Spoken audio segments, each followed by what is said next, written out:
What up, Buckeye Nation? Welcome to the Buckeye Boys, where we talk about college football with real fans. I'm Devan, and currently I'm here alone, but we're going to be joined by one other person for sure. But I wanted to hop on here tonight, man, because we just can't go tonight without something, because we got a big-time game tomorrow. There's a lot more games than just ours on tomorrow, so I wanted to hit on that real fast. First, man, because we got a certain team, right, that we love to see lose.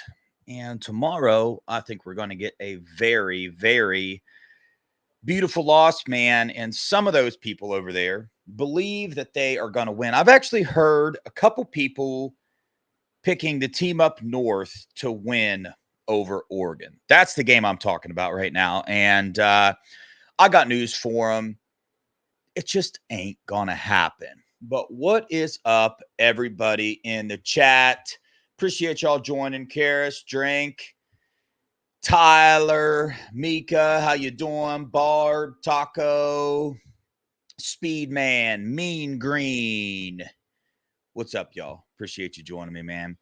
Looks like we got Sean in the building. Sean's joining us here. Let me see if I can't bring him on and see what's up. Sean, how you doing, man? Well, looks like Sean, his internet connection might be a little bit off. I'm going to take him back off here. I'm going to probably end up trying to go. Sean, you can keep trying to come back on here, and we'll see if it works. But chat, as of now, I'll need your help tonight going solo for the first time. Never really done this before, unless Mello might pop on here, and Sean might pop back on as well. So hopefully we can get them on here. But what y'all's thoughts on the Oregon game, man? I just do not I don't see Team Up North having a shot at all against Oregon, man. They just got too many skilled players. And obviously, we know with the Team Up North, with all their struggles at quarterback and all that stuff, I just do not see there being a realistic shot at all. I am actually very surprised. The spread on the game is only 15.5 points, man. Oregon's favor, obviously, but that's surprising to me.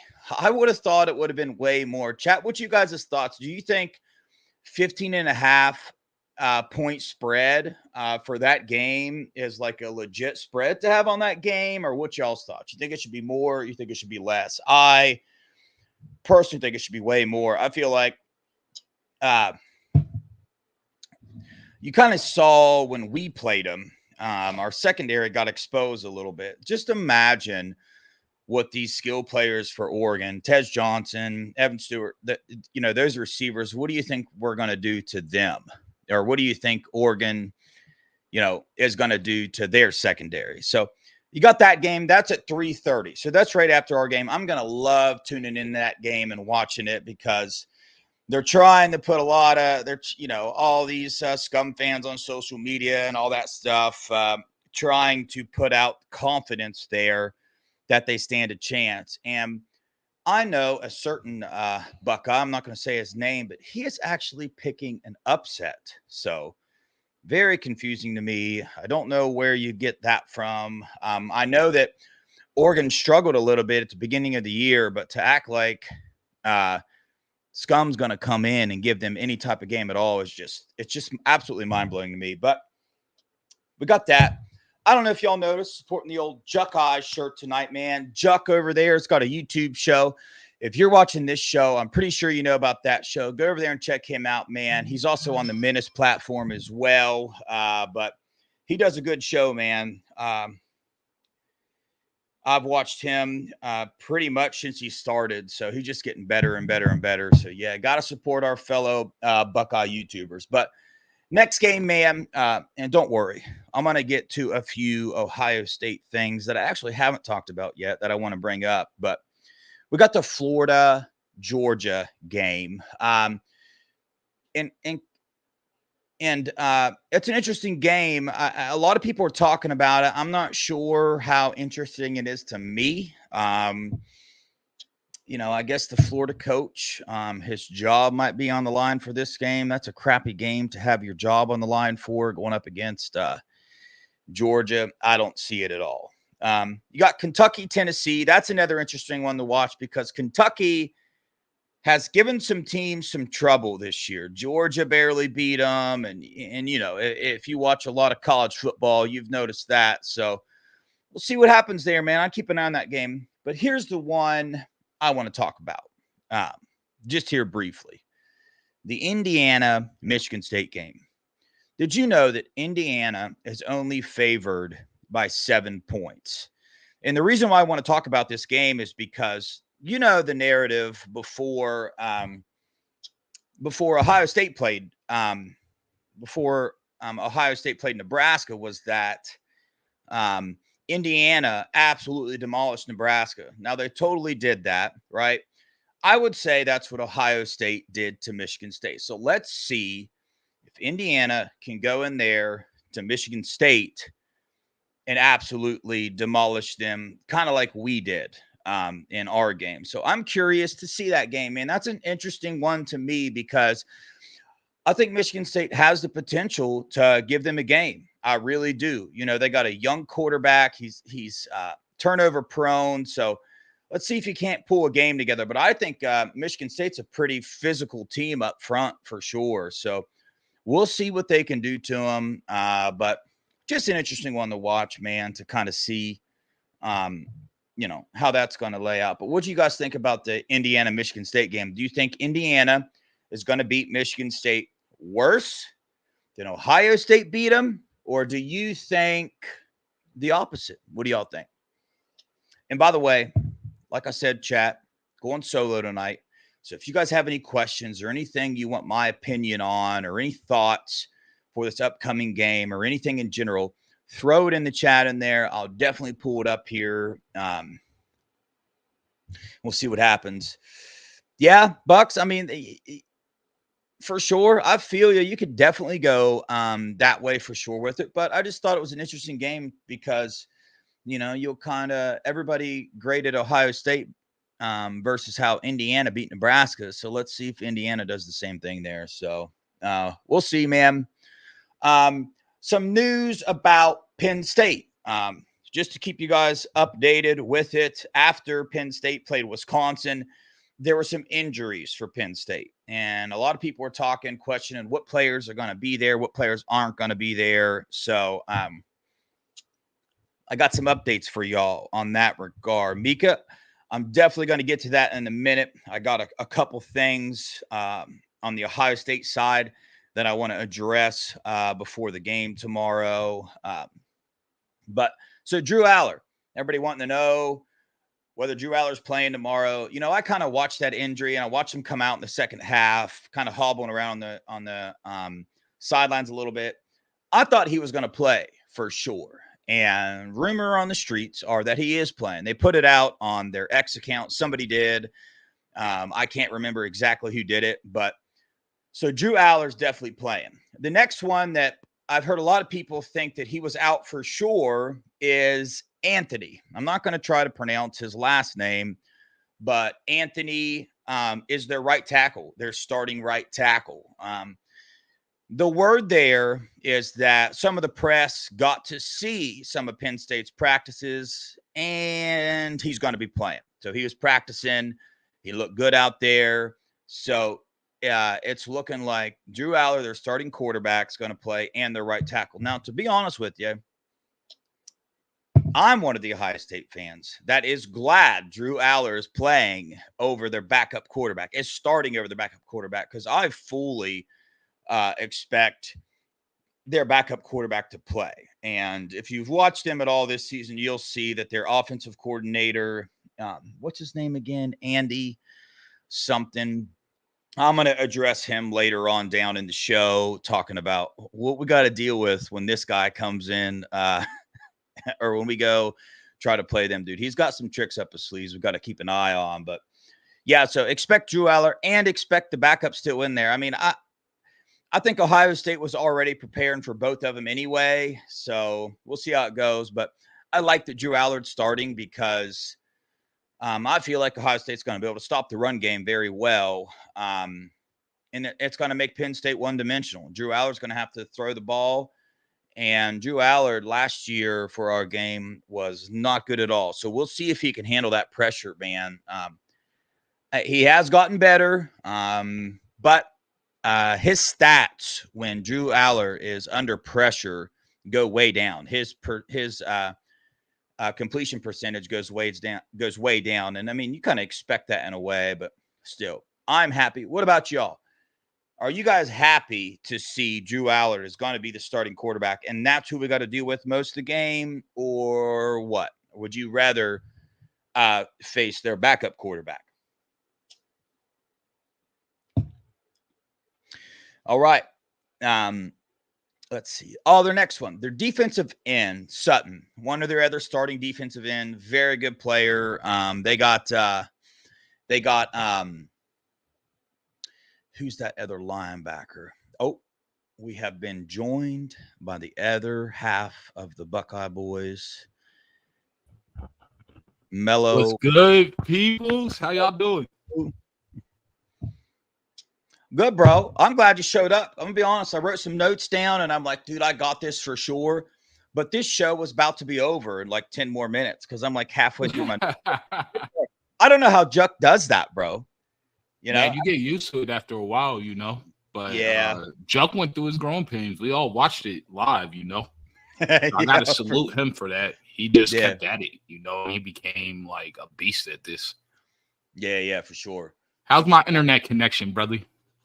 It's a little choppy, my dude, but stay with the picture for now. I mean, it's a little bit choppy. It looks like you might have froze now. Can you hear me good?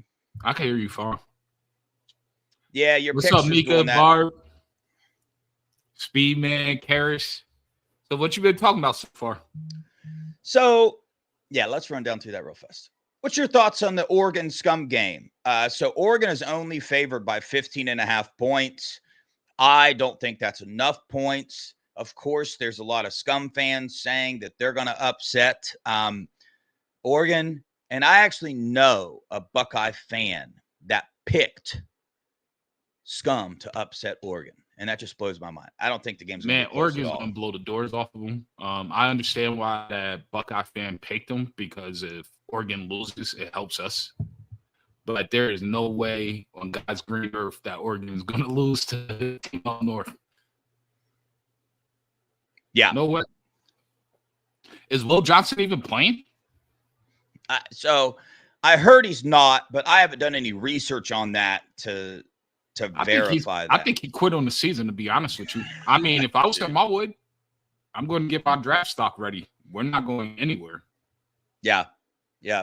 Hey, dude, I like how there's been like 2 or 3 people come in the chat ask if there's no scoop tonight. Nah, there's no scoop tonight. That's one of the main reasons I came on, because, dude, we got to have something before the big game, dude. We got to give the Buckeyes something before the big game. So the other game, Mello, that I was talking about that I think is interesting is the Indiana-Michigan State game. Yeah. Why?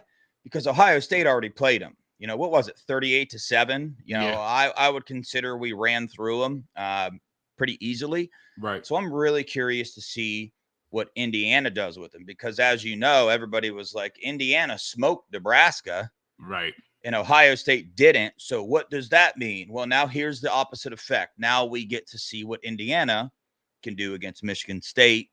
Indiana is only favored by 7 points. Man, I hope Indiana wins so that way they're undefeated, so we get another good win under our belt. But they could lose that. They haven't played anybody. Who have they played all season? So we don't know what Indiana is. They remind me of that of the old Michigan State team when they went in the portal and they had Kenneth Walker and they were really good that one year, and then we smacked the doors off of them. And then the next year, after all those people graduated and they didn't have any more transfer portal guys, they were just trash. That's what Indiana reminds me of. And I know everybody's high on Signetti. Well, you're going to have to prove it, and you're going to have your chance to prove it against the big dogs soon. Yeah, I feel you. Melo, I don't know how you feel about this, but your picture's lagging so much, you might just want to go back to the voice again, and that way we can hear your I might voice. go. I'll do the voice, and then I'll just go on my phone real quick. Okay, cool. Sounds good. But yeah, Mello. So the other thing, what I was getting into when you come on here is the updates for the Penn State. Who's playing in the Penn State game? Because there was a lot of questions. Is Drew Allard playing? Is their right tackle playing? Is their defensive end playing? I already let everybody know Drew Allard is expected to play. I told them that I am happy about that. I would rather him be the starting quarterback than their backup. That's just me. Then I also let them know that their right tackle is expected to play as well. That's a big deal. I mean, a lot of people just kind of casted him to the side and said he was out and thought that we were going to have to deal with a new right tackle coming in, but he's playing. And then I was just getting to their defensive end, Sutton, and I was talking about kind of who's number 11 for them. They're really good rusher, was a linebacker, converted to D-end. Abdul Carter. Yeah, Abdul Carter. So, but I think he has maybe less sacks than JT now, but I think he's, as far as pressure goes, I think he's the number 4, has the 4th most pressures of D-ends in college football, something like that. Don't quote me on that at all. But yeah.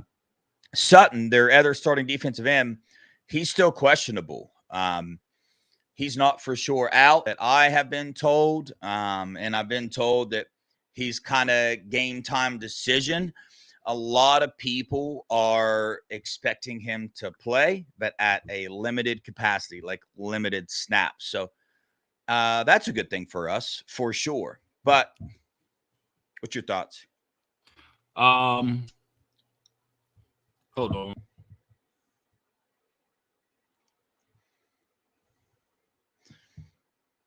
All right, everybody, we're trying. Mello, tell me when you switch over to the audio on your phone. I'm on the audio. Oh, okay. Hold on, my bad. Gotta You're good. Off this. Hey, bear with us, chat. Bear with us. We're gonna get this thing figured out, dude. All right. Is that better? Let me see. I can hear you. It's still lagging quite a bit. Are you still connected to your Wi-Fi or? Yeah, I'm on the Wi-Fi. What about your phone service? You think that might be better?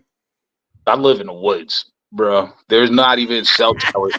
So like somehow what's the name of reported my car stolen when I was driving it around, and the cops were like, I was chasing you all over this town. I had dropped my daughter off at school and stuff.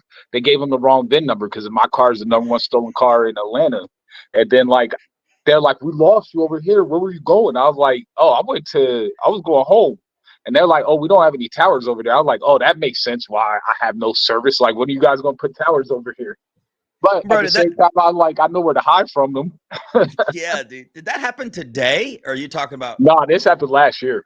Oh, okay. Yeah. That's not funny, but it is funny. But they called me at a CVS, pulled up in there. There were like 10 cars. They came to my car because I had tents and they had their guns out and everything. And I told series that like you're lucky in the car with a suit. Yeah, that's hilarious. So yeah, your picture is a little better at times, but it goes in and out a little bit. But we're just going to roll with it anyway. So what's your thoughts about how big of an impact do you think it is that their defensive end Sutton might or might not play? You think that's a big deal or no? I mean, anything this O-line now, right? So I'm kind of glad he's not playing. I am more ecstatic that Drew Allard is playing. So they have I probably first, but they have the video on Drew Allard at practice, and he looks. You could tell there's something wrong with his leg. Put it that way. I'd rather face him than their backup. Yeah, for sure. What's up, Big Hey, Storm? what Hey up, Sean? guys, sorry I was having problems with my internet, guys. So You're on mute. Hey, I'm on the no, he's not, Mello. We can hear him. Oh, I'm on the I can't truck hear him. now. So Yeah, Mello, your connection is still kind of crazy. Can you hear him yet or no? No, I could just hear you. can you hear me now? Can you hear Maybe me I now? should just go back on and just go black screen. Yeah, do that, Mello. Do that. Yeah. All right. That'd be an improvement on the looks, you know. Yeah. Sorry, man. I'm just having issues. I'm out in the truck right now, so Okay. Yeah, I am blessed to live in the middle of Tallahassee. I can probably throw a rock and hit their stadium. So I got that fiber optic internet. It's like lightning fast. So again, chat, we apologize for this, but we appreciate you hanging with us for this. Mello is now I'm back glad. in the building. Back in the building. Back in the building. You ain't Sean, Sean, what- did you? What'd you say? I said I'm black. Oh, you said I'm Black not touching screen. that one. You're bad, Mello. Hey, it's all right, people. It's all right, people. It's not a racist show. It's just jokes, tongue in cheek, man. You guys take things too serious. Just relax. Yeah. All will be well. Sean, what's your thoughts about Drew Aller's playing? Okay. Their right tackle is playing, and their other defensive end, Sutton, who is a pretty good football player, is questionable. I think I'm happy that Aller's playing over the other guy. I mean, that backup scares me. I'm not gonna lie.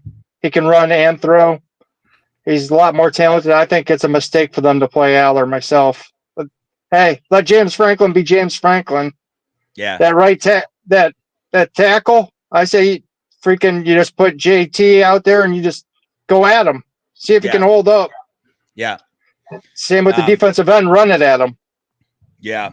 Oh, we're going to get to James Franklin here in a minute. I got some stats to talk about with old James Franklin versus Ryan Day. So we'll get to that in a minute. But, fellas, I got some good news for both of you. I don't know if you saw it or not, but I was personally stoked when I saw this. I'm going to make a big deal about it just because I want to, and I think we should. I picked Ohio State to win 36-14, I think. So kind of a blowout. But for that to happen, our players got to come in fired up. And I don't know if y'all saw or not, but Seth McLaughlin on his X page, he posted earlier. Did any of y'all see what he posted? No, I didn't. I didn't. Nope. He posted that he is going to sell run the damn ball hats for the holidays and donate the funds somewhere. Now, why am I excited about that? Just because I think it shows that at least somebody on the offensive line is pumped up and ready for this game. What's your guys' thoughts on that, Mello? Man, I hope he isn't the only one. I hope Tegra is, especially Tegra. I'm sorry. He's never going to live that down. It's going to be 10 years from now, and everybody's going to talk about how he ran counter the wrong way and ran into his left guard. Fortunately for us, we got some elite running backs that still made a big gain on that. But yeah, we're gonna see if we run the ball. If we could run the ball and the O-line's blocking, this game is a blowout. I am on the fence about that. That's why I have the score as 24-21. But if they fire off the ball and they're not having a whole lot of MAs, I'm gonna be jumping through the roof. Yeah. I feel you. Sean? I agree. I want that whole offensive line to have that mentality, man. I want them to be screaming, run the ball. That gets me excited when they run the ball. That's smash mouth football, man, and that's what we've been missing for the last couple of years. We need to run the ball. I feel you. Before I bring up these running stats I have for y'all, that's probably going to blow your mind, I want to address this. Taco says that we don't need to run. Now, check this out real fast. I almost have kind of the same mentality, but it goes like this because you hear football coaches talk about they have to run the ball to be able to pass the ball. Why? I don't understand why we don't hear of teams that pass the ball to be able to run the ball. So help me there with that, because I almost feel like we have the weapons, the skill, and the ability to do that. Like, for instance, in our Nebraska game, we're not running the ball well. Every time we pass it, we pretty much score. So why not keep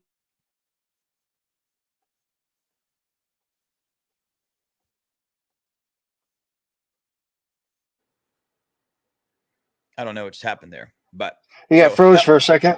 yeah. So help me out there. What's your guys' thoughts there? You go first. No. Well, football is a game of adjustments, man. If you can't run the ball and you need to pass it to open up the run, do it. You do what you got to do, man. If the way I look at it is you run something until they stop it, you keep doing it, you make them stop you. Then you go to something else. But if you can't, the run's not there, man. Light them up through the air. Then they're going, start backing everybody off, and the holes are going to open up for you. Bucks Forever 65 beat me to it. I was just going to bring that up. We did that all the time when we had CJ. Remember, we had a hard time running back when CJ was there as well, because we weren't recruiting O-linemen at an elite clip.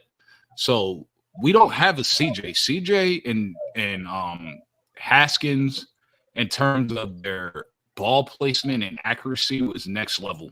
Like, I don't know if anybody in college had better ball placement than those two.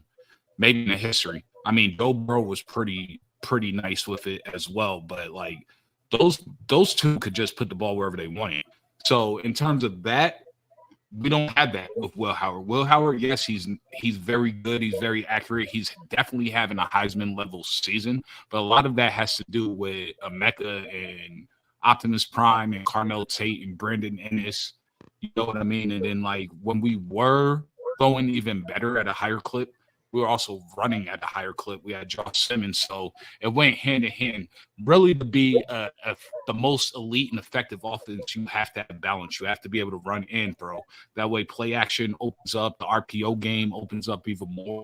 So that's why they're trying to run it. But yes, I agree with you. I think at this point, they should try to run it in the beginning versus Penn State. If they're struggling, they should use the passing game to open it, to take someone out of the box, to put an extra DB on the field, and then go ahead and run it.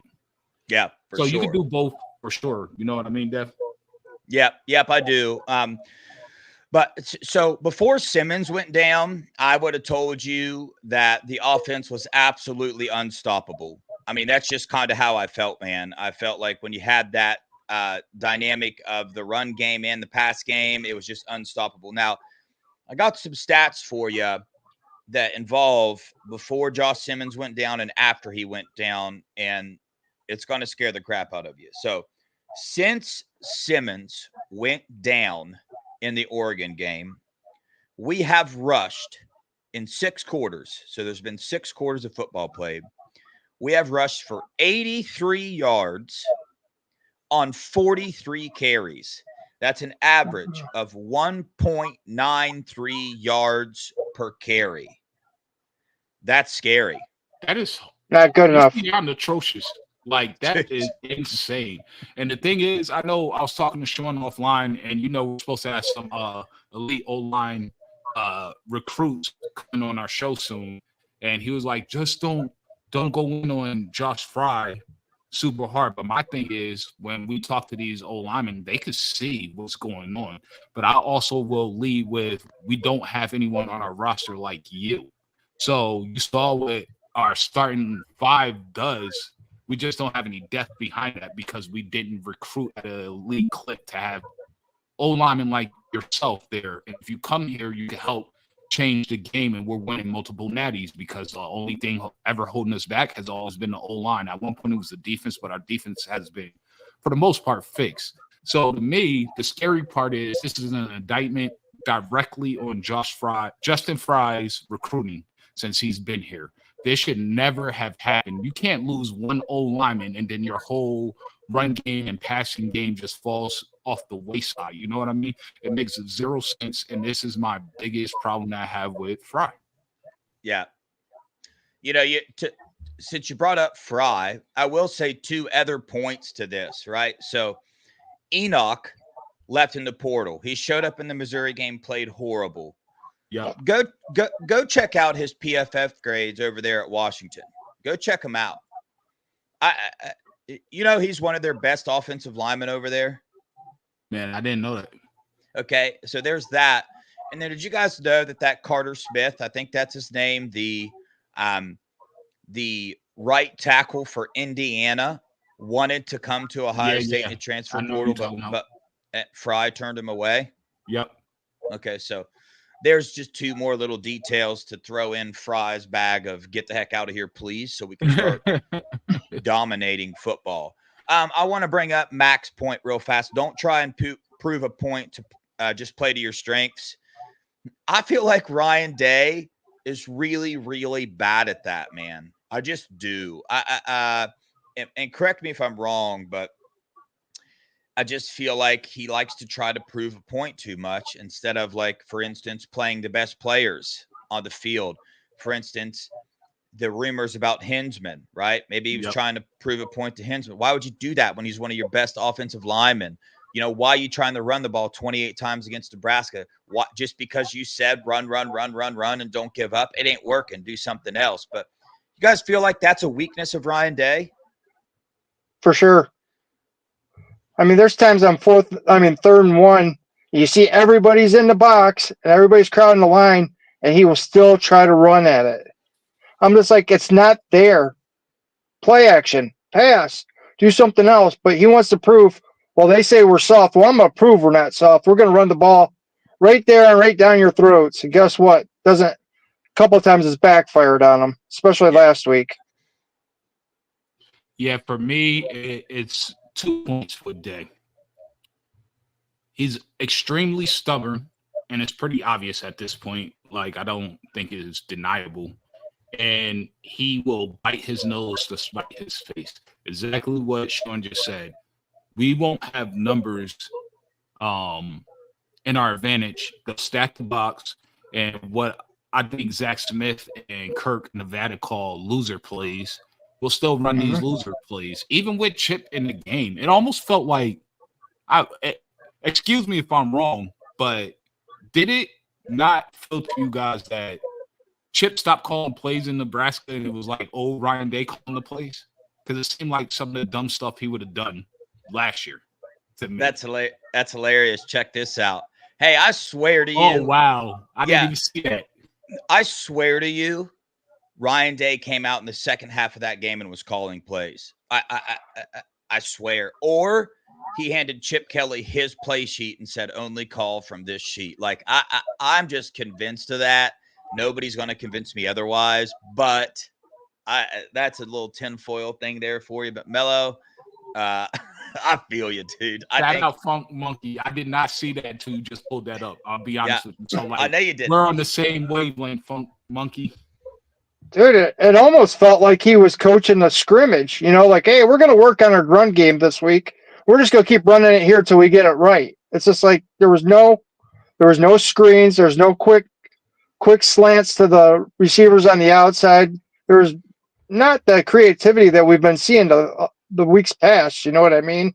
It's just like, hey, we got to work on our running game, and we're just going to pound the ball, whether it's 1 yard or 2 yards at a clip. And it wasn't working. Yeah. Like Kirk said, loser plays.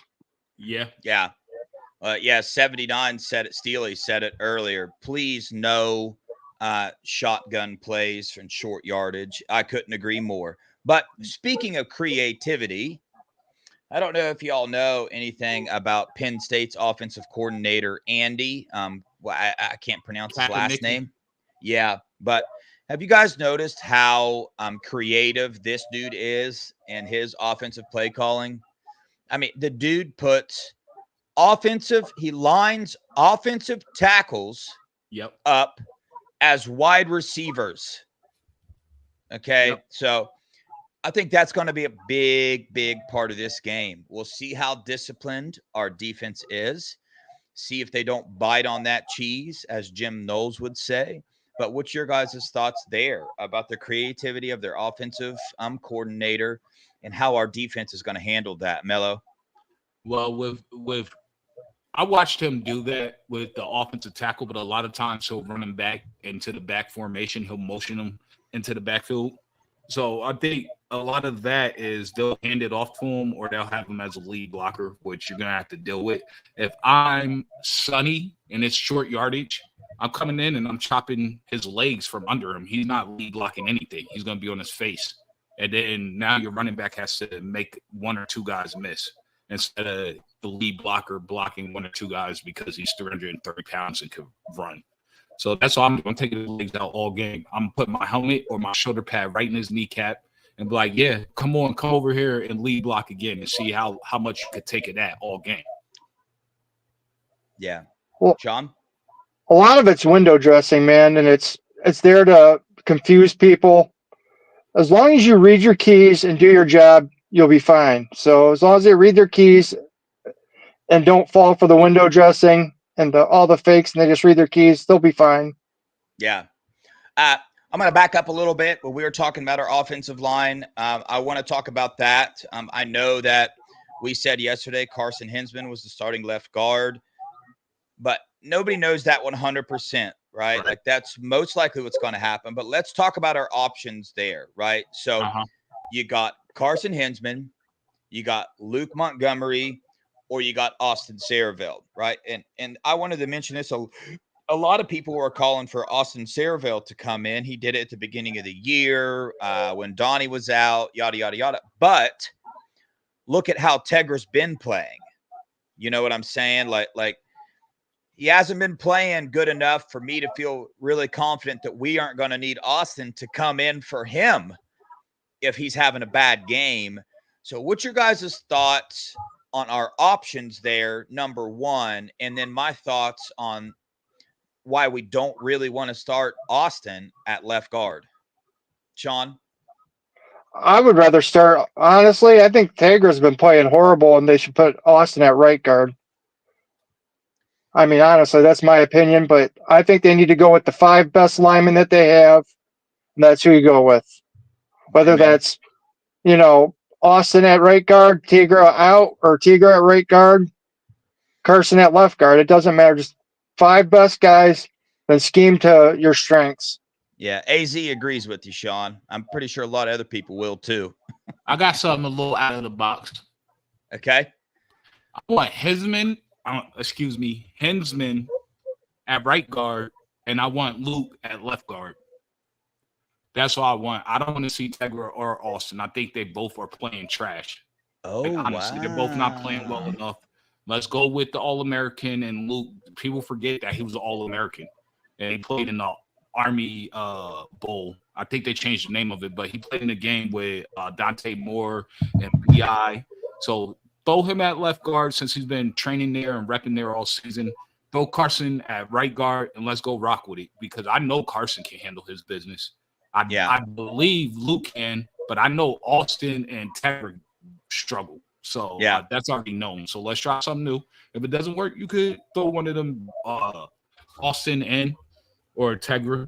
I mean, it won't be much of a difference, but let's just go ahead and see what's. Yeah. You know what would have alleviated a lot of our concerns and questions? Rotation. Rotation against Akron and all these other Absolutely. Put Luke in, put him in there. So there's another strike against. I mean, whoever is calling it. I'm gonna call it Ryan Day at this point, but actually, I'd rather just put it on Fry just to add it to another thing. But I got another thing to bring up about Fry. Okay, so we got another offensive lineman on our team. Okay, he was a tackle. He was one of our more highly rated tackles that was in Fry's first class, I do believe, and correct me if I'm wrong, but very interesting to see that they think Zen was better than this dude, and I think and all these other players were playing. And this is another thing to point at the development of the offensive line at Ohio State. The player I'm talking about is George Fitzpatrick. Is anybody concerned that this is his third year in the program, and we're not hearing his name at all? He was like he hasn't really been in to get a shot. Any thoughts on that? I feel like one of those old Mike Jones records. Who? Who? Who are we talking about? I forgot he was even on the team. I'm being for real. Like, yes, man, the development here is atrocious. Like, it is what it is. We can't hide it forever. You know, at some point, as fans, as podcasters, as beat reporters, you just have to call it what it is because you're not fooling anybody. You think these kids that we're trying to get aren't going to UGA, Bama, Team Up North, Oregon, and they're like, look at the development. They're going to point out the same exact things that we see to those kids, and then the kids are going to see it. Like, the best way to do it is just rip the Band-Aid off. Justin Fry is not good at developing. He's not good at recruiting. It is what it is. You can't be bad at both. So that's the one silver lining. And if I'm Fry, that's what I'm selling these kids. I haven't done a good job recruiting, but if I have you guys, then we could raise this level. So that he could still flip it in our favor. And with NIL and being in Columbus and being OH, the best team in all the damn land with the best fans, you can still get these elite recruits. But at some point, you have to admit that you have a problem. That's the first step in fixing a problem. Like, we have a problem. And just you have to admit you have a problem. You have a recruiting problem. You have a developmental problem. So you can't have both at the same time. You have to pick one or the other, or just be elite at both. Yeah. I heard Juck say something on his show the other day that was very, very, very scary to me. As you know, Juck loves recruiting as well, and he talks to a couple recruits, 2025, 2026 class. He said an offensive line target reached out to him and specifically said, I really want to go to Ohio State, but I'm really concerned with the development there. So, Mello, like you said, this is not end all. This, if you're a recruit and you're listening to this is still Ohio State, man. They're gonna fix the issue. So we're just addressing something that we think is going to get addressed anyway. So this should not scare you away from going to the Ohio State. Still the best place to go. You still need to go there. They're going to get it figured out, man, and they're going to make a change. I strongly believe that. But that's scary to hear that recruits are even seeing it. Yeah, if we're seeing it as YouTubers and as fans, they're seeing it too. So we're not saying something they don't already see. You know what I'm saying? They probably know more about it than we do. They play the position. So they already see it. Sean, what's your thoughts? I think Fitzpatrick, I've seen him a couple times on the special teams. They bring him in for like field goal or extra points. That's about as much as I've seen of Fitzpatrick. So obviously he hasn't been doing anything if they're not bringing him. He's not even been considered. But I do like three young guys that we have in the program, the Armstrong twins and Ian Moore. Yeah. They're highly, what people have been saying behind the scenes is those guys have taken big steps, are bulking up, and hopefully he doesn't ruin their development. So, no, seriously, this is a problem. Yeah. I will give him props because he did help Simmons out, and Simmons did take a big step. Hats off to him. You know what? You did good, but there's been so many others that you've whiffed on, whether it be recruiting or the development. Like you said, George Fitzpatrick has been in here 3 years now. Josh Padilla is another one that's been sitting around that we don't get to see. I mean, we thought Montgomery would be starting by now. Yeah. Yeah. And he's, yeah, Sean, I love your optimism. I love it, but he gets no props from me, even for Simmons. Simmons is such a physically gifted kid. Exactly. That, I'm not sure how much he did need that. Now it's kind of like Fry's last year at UCLA. His line was full of like seniors, kids that have been playing ball for that long. And if you're in games long enough, like, you're going to figure it out. You're going to know what works, what doesn't work. And some kids are just gifted at football. They just get better on their own. But I like the optimism, and I don't know either way whether he did help him or didn't. But all I can do is look at the other evidence that I have, and and there's not one piece of evidence that point towards being optimistic about it. But I understand why you would say that for sure. So I just hope Carson Hensman balls out tomorrow. I'm really pulling for that kid. He deserves it after what he's been through. yeah, He never complained. He could have, cried and whined and threw a fit. Kid took his medicine, and what did he do? He went into the weight room. He got a lot bigger. He busted his butt all off season. Didn't cause any problems. Now he gets a chance to come out there, and I just hope he kills it. amen. I think Boise State's playing right now, right? They started at 8. People in the chat are asking. Steely asked what games are on right now. Boise State. That's what I'm gonna be watching when I get off here. But Who are they playing? Do you know? Yeah, some joke. Oh, San Diego State. Yeah. And isn't that Michigan? Where, speaking of Josh Simmons, isn't that where he came from? Yeah, he did. Yeah, there we go. So last and final thought. Obviously, this is a big game for our season. If we want to play in the Big Ten, it's 28-0 already. C-Dub. Wow. Amen. Anyway, it's a big game for our season. We want to play in the Big Ten title game. We got to win this game, right? Yes. If we want to lock ourselves into the playoffs, we got to win this game. Because do I think a 10-2 team makes it in the college playoffs? I do. How confident am I in that? I'm wishy-washy there because, I wonder what, I'm not even going to talk about losing anymore. But my point is, it's a big game, but let's look at it from the coach's standpoint. James Franklin versus Ryan Day, right? James Franklin is 3 out of 18 and top 10 teams. When he's won 3 games when playing a top 10 team. He is 1-9 against Ohio State and has lost 7 straight. Ryan Day has beat him all 5 times he has played them. Ryan Day is 8-8 versus top 10 teams and is 5-0 against Penn State. So let me hear your guys' thoughts on what do you think this means to both of these coaches? I think it means more for Day than Franklin right now because Day's got a loss. He can't afford another loss. Another loss basically get you out of the Big Ten championship. Now Franklin, he can lose one. He can lose a game and still be in contention. But if Day loses this, that's going to be a complete meltdown in the Buckeye fan base. People will be jumping off the ledges. They'll be calling for his head like they hit. They already have been, but really be putting the pressure on him then. They would still be alive for the playoffs technically, but he just needs to go and take care of business tomorrow. Funny thing is, I was watching Coach Franklin. He was on Pat McAfee's show today, and he was like, "Yeah, this is a big game.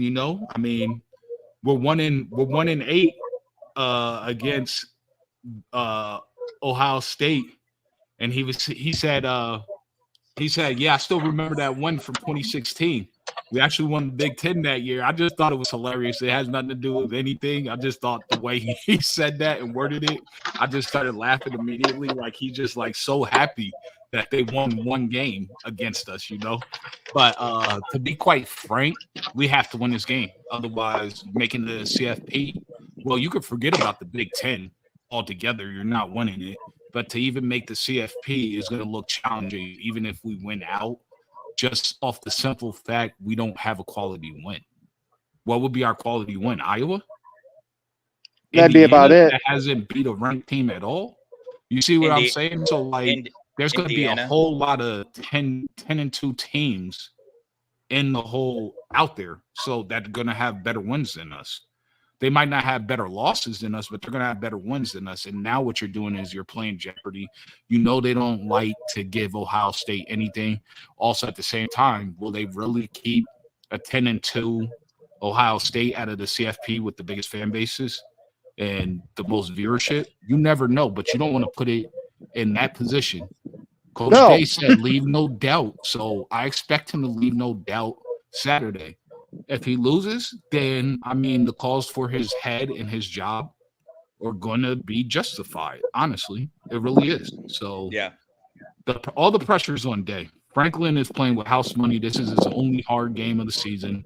If he loses, that's one loss. They'll run the table for the rest of them and still make the college playoffs. Yeah, I hear you, Mello. I think it's bigger for Day as well. Sean, I think we're getting a lot of feedback from your mic. I think the wind's coming in pretty bad. Yeah, I'm gonna have to go, guys. All right, Sean. All right, Hey, we Sean. appreciate you coming on. All right, my dude. Sorry, buddy. Later, guys. Go Bucks. See ya.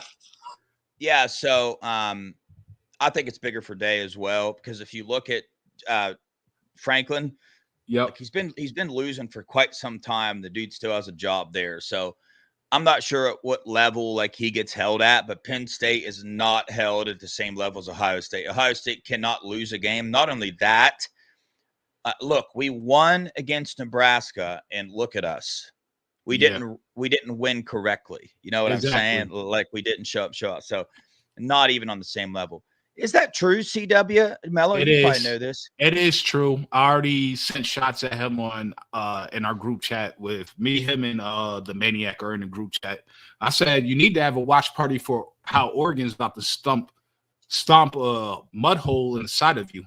But they already resounded to the fact that they're going to lose to Oregon. So I guess this is more them cheering for our downfall because, you know, they hate us just like we hate them. Yeah.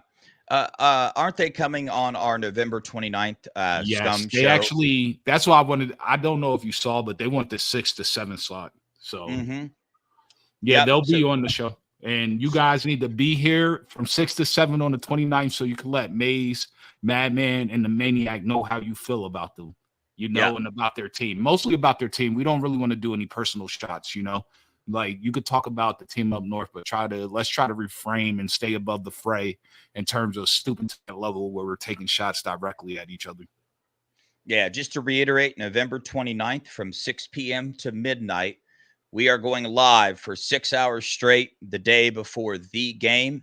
From 6 to 7, we're going to have, Maze Madman on and somebody else from the team up north. From 7 to 8, I believe Juck is coming on. And then from 9 to 10, the Ohio podcast and a couple different people from there are coming on. Brad Jackson will be joining us. Moses will be joining us, and we're not done yet. So spread the word, man. Share that on your I'm going to be getting a thumbnail together and probably putting it up really early so we can let a lot of people know. So it's going to be a fun time, man, for sure. Absolutely. I'm looking forward to that one. So me and Mello went over like our top 3 things that we want to see for tomorrow. But Mello, I wanted to bring up one final thought here. It's something we haven't seen all year. It's something that we thought we would see. So I want to get your opinion on, do you think that we break out tempo during this game? Do you think that's something Chip Kelly utilizes, or do you think the fact that we are where we are with our O-line limits us in that regard? I don't think it limits us. I think you bring up a valid point. I also have a friend down here. He has a block old tattooed on his calf. Grown man, a retired police officer in the whole season since game 1. Why are they playing so slow? I thought Chip was going to bring tempo. I thought Chip was bringing tempo. I thought so too. And I mean, at this point, not seeing it all season, I don't know if he's going to bring tempo, but I think he should to tire out that defense. Is going to help the O-line in the long run. Can we do it? Absolutely. Absolutely. I want to see him do it on the first series, the entire first series. Just tempo the heck out of them. Let's have the whole first series plotted out. Let's get like 15 to 20 plays already pre-registered and recorded. And let's just tempo them the very first series.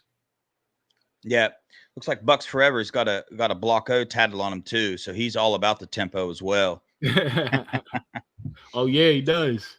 Yeah, I agree though, man. Like Chip Kelly's brought a lot to the table, but it's also not like completely like what I expected. I expected a little more. All right, last thing before we get off here, Mello. We'll go back and forth on this one. I want 3 specific predictions for players, defense or offense. Okay. This game. I'll go first. I am picking JJ for 2 touchdowns and 2 touchdowns and the most receiving yards in a single game that he's had this year. What number is that? What number are you going to give him receiving? What's his most receiving yards he's had this year so far? I think he had like maybe 112 or something. Then I'm not sure, but I want right when you asked that, I wanted to say 120. So if he hasn't had the 120 receiving yards this year, that's what I'm going for. 120 receiving yards. Okay, I'm taking the Mecca to have 3 tutties. Nah, I can't do that. Woo! I'm taking the Mecca to have 1 touchdown and 85 yards receiving. Okay. It's your turn. I like it. I'm going to go with Caleb Downs getting his first interception on the year. I like that one. I'm going Q and Trey to combine for 145 yards and 2 tutties. And I know this is going against my score prediction of 24, but I don't know. I'm in the moment. That's all right. If they're going for 140 yards or something like that, I think we're going to blow them out. Yeah. By the way, Mika, for sure. Yeah. Text me, remind me. We'll get you on there for a little bit. We got a pretty long list, so I think now it's probably going to be narrowed down to like 15-minute slots for people to come on. But most definitely, if you're in this chat, you're a fan, and you want to come on for like 10, 15 minutes just to vomit what your thoughts are on the game up north. You want to talk crap about them or whatever. But like Mello said, during that show, we are holding both fan bases, regulars, not regulars, whatever, to the standard of no personal attacks. It's just the way we have to do it. Hopefully you understand and respect that. Me and Mello we ask you, please, if somebody comes in and you can't handle their remarks that they're making, just block them. You know what I'm saying? But we will not put up with any personal attacks from them either. So, and then obviously if they want to come in and the whole time they just want to keep typing go blue, go blue, go blue, we're getting them out of there too. So like if people want to come in and have a conversation and say Ohio State sucks, that's fine. You say it all you want. We're going to kill you anyway. So you come in and say that. You can say it one time. You want to say it twice, you're out. No attacking our guests because, I mean, they're doing us a favor, a solid, and they're coming on to our platform and putting themselves out there to our fan base. So let's treat them with respect. We could destroy and defecate on the team up north or whatever fan base that they're rooting for that isn't the Ohio State University, but nothing personal with these guys, okay? Yeah. Bob, dude, shoot us an email. We would love to have you on. Give you a little slot in there too, bro. The Buckeye Boys with 3 Z's at gmail.com. Shoot us an email, man. We'll get you on here. And that's for everybody else. You know our email. It's pretty easy to remember. Shoot us an email if you want to come on and give your thoughts for sure. All right. Last prediction. Because I realize my score prediction is going to require 4 touchdowns and 2 field goals. What was my score? So you're in trouble with the field goal part. I know, bro. You better off the 4 touchdowns and the 2 field goals. You might as well just say 5 touchdowns and a missed extra point. I know, bro. Seriously. Now I picked 34 to, dude, I can't remember and I don't know where I have it written down at. Whatever. It was 4 touchdowns and 2 field goals. So I might be screwed there. Yeah, cool. 79. Shoot me his information. Mika, an email, please. My last prediction. Let me think about this for a second. We're Actually, still Mello, on offense, right? no, we can go. You want to go 3-3 just to do it? Sure, yeah. Because I did an offense and a defense. And you can do it however you want. I didn't start on defense. I was just sticking to All right, offense. I'll stick with offense. I'm going to go Will Howard, 2 rushing touchdowns. Okay. What can I do on offense? You took Will Howard. That's fine. You can just pick a different Will Howard one. Call him out. Okay. Well, I'm going Will Howard plus 250 passing yards. I like it. I like it. Well, that's your third offensive. Yep. What I'll do is I'll say my last offensive one, and I've already said a defensive one, so you can start on defense. Yep. Offense. I'm going Quinshawn over 100 yards rushing. Man, I hope you're absolutely right on that, because if that happens, it's a bad day in Happy Valley for the Lions. Yeah, I think he played Penn State at Ole Miss. Yeah, he did. So yeah. So I'm ready for it. Yeah, defense, I'm gonna take JTT to have 3 sacks. Gotcha. I'm going Tyleek Williams with 2 sacks. I think the interior, I think their interior offensive line is no bueno. So I'm going you're right.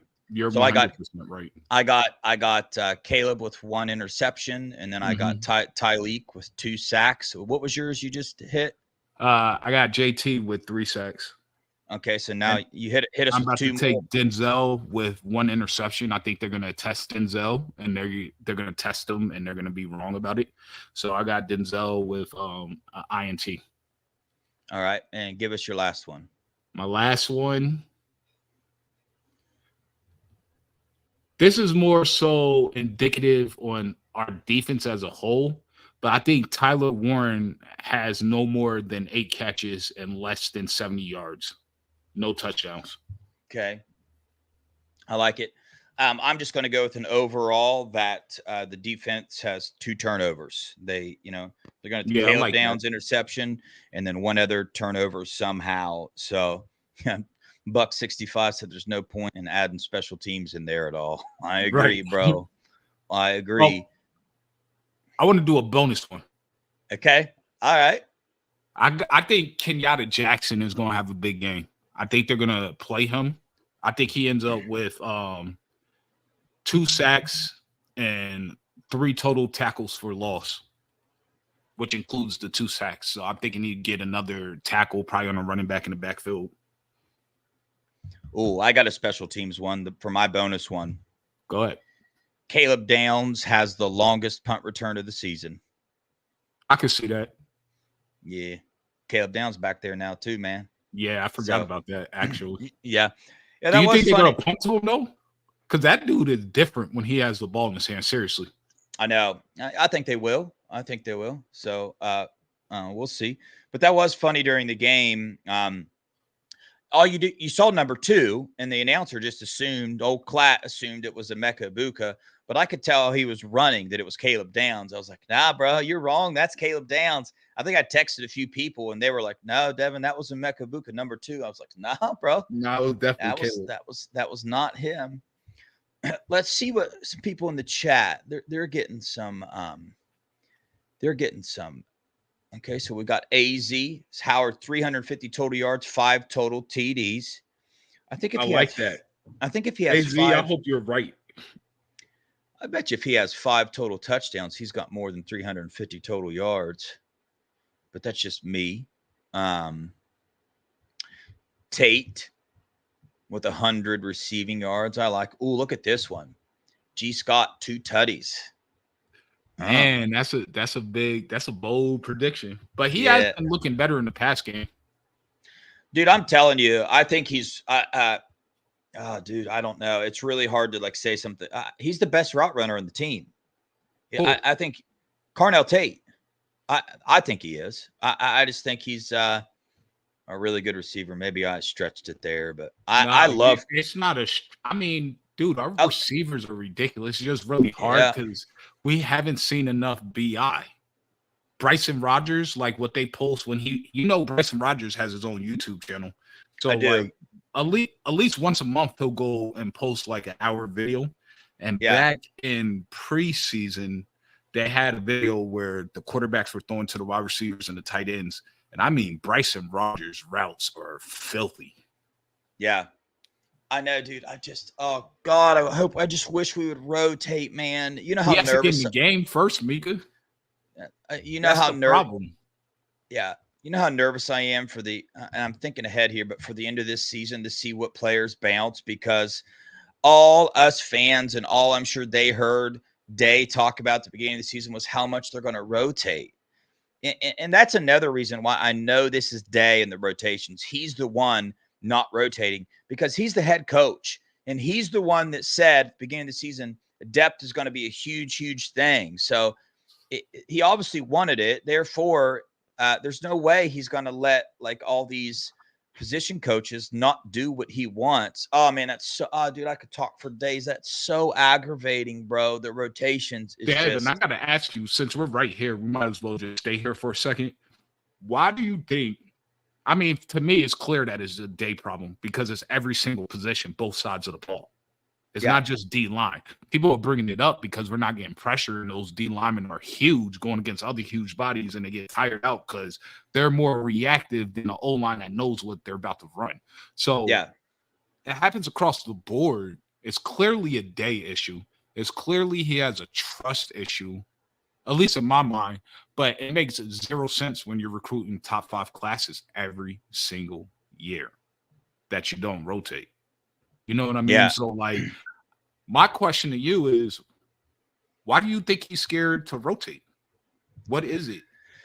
I think it comes down to pressure, man. I think it just comes down to pressure. And the other thing I want to say that is not going to be popular, man, is because part of me doesn't even believe the pressure thing, because like you said, with our classes that we recruit, and if I can see from the stands that Tyleik Williams is having trouble getting out of his stance in the Oregon game, then I know the coaches sit there and see it. So I just wonder how much like politics are in this. I wonder how much like Day lets outside sources Yeah. dictate what he does in the game. So you got that, Yep. or it's the pressure, and then Day's like way of thinking just shrinks, and all he thinks about is how in practice when he sees some of these guys that don't get game experience, he sees them make mistakes in practice, right? Yeah. And I think during game time, that's all he thinks about in his head.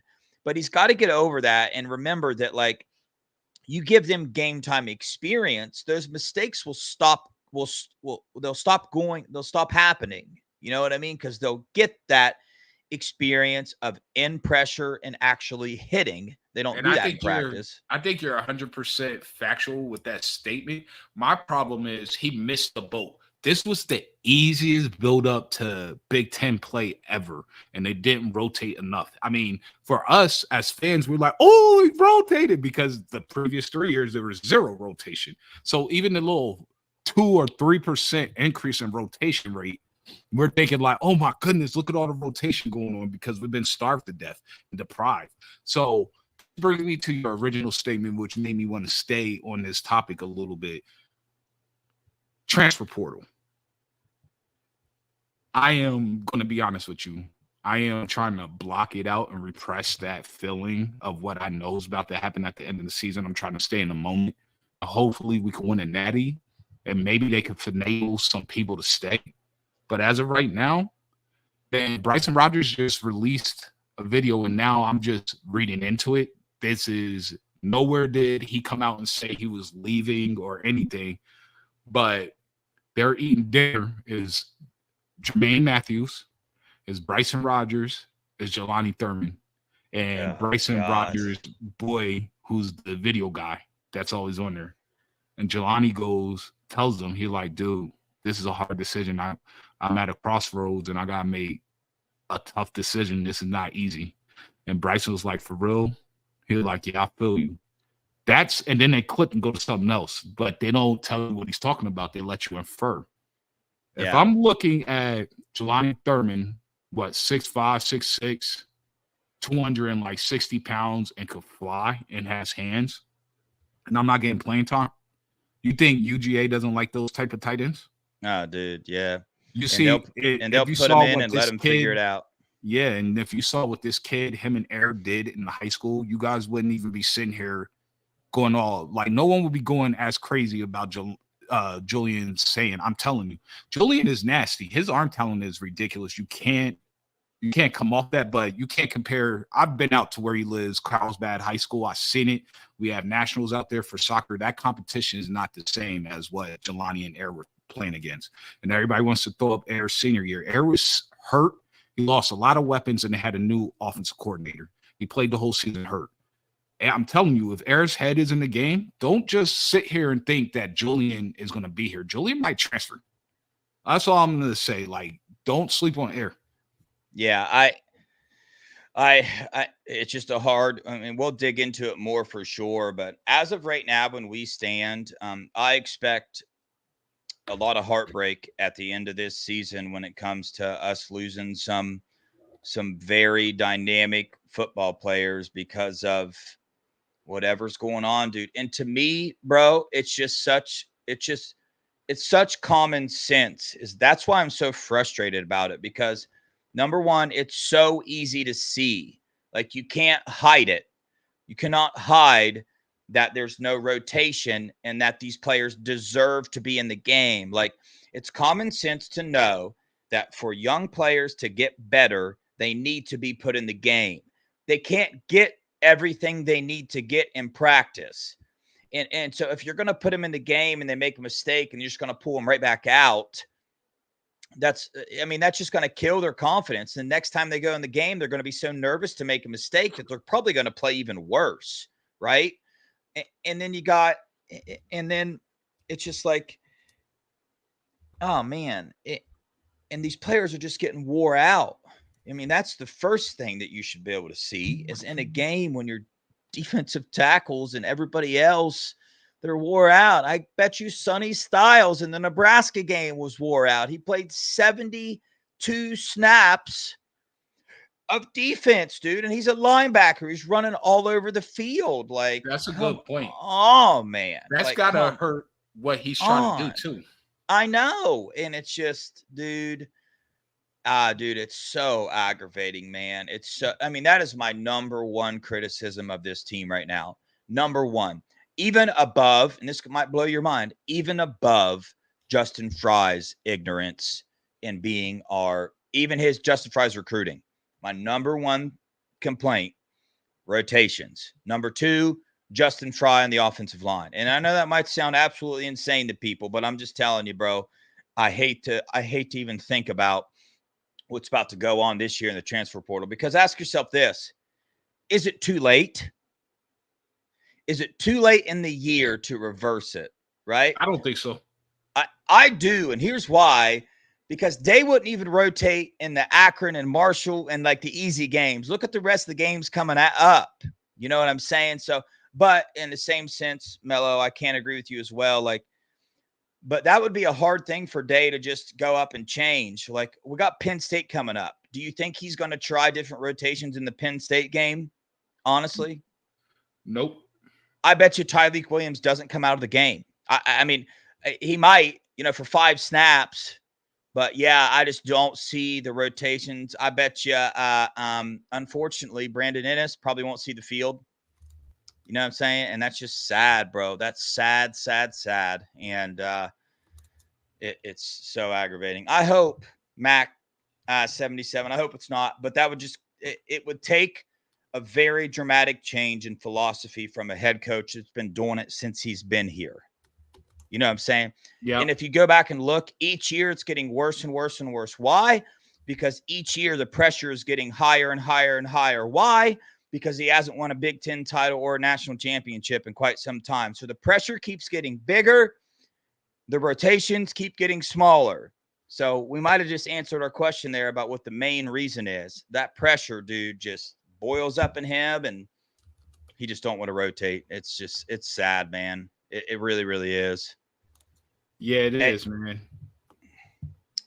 Bob, trust me, I feel you. Brandon Ennis should be on the field. Do you want to put some? And the other thing about it is, it's turning Ryan Day into a liar. Like, he goes out all the time and he talks about how good Brandon Ennis is and how you can feel him when he's on the field. And he told us how important depth was and how much they're going to utilize it. And then he praises these other players all the times. He was praising our backup O lineman all the time. And then you don't play him. Like, you got to be able to back up your words. Like, words don't mean much. Actions mean way more than words do. So at this point in time, you know, it's like when Day talks, it's like, how much do you really listen to anymore? You know, it's crazy, bro. Exactly. You can't really, if you think about it.